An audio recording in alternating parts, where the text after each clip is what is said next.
প্রতিদিন আমরা একটা করে হজ আর একটা করে উমরা করতে পারি।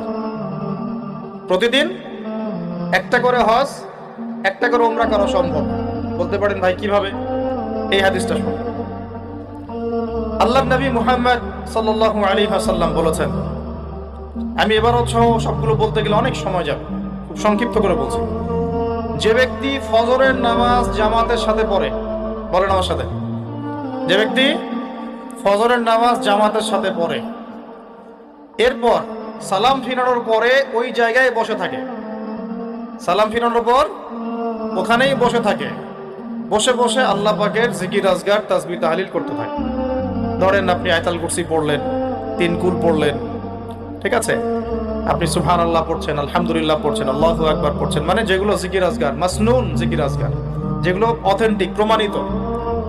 প্রয়োজনে বসে কোরআন তেলাওয়াত করলেন, কিছুক্ষণ আল্লাহর কাছে দোয়া করলেন, এভাবেও হতে পারে। এভাবে করার পর সূর্য উঠে গেল। ধরেন জামাত আপনাদের এখানে কয়টায় হয়? হ্যাঁ, 5:50 বা 55 এরকম না? সূর্যোদয় তো হচ্ছে এখন প্রায় 6:30 কি 40-এর দিকে।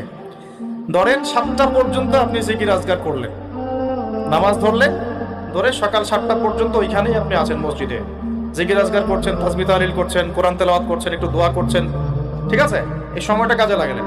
সূর্য উঠে গেল, ওঠার পরে আপনি মাত্র 2 রাকাত নামাজ পড়লেন। এই নামাজটাকে বলে ইশরাকের নামাজ। কিসের নামাজ? ইশরাক।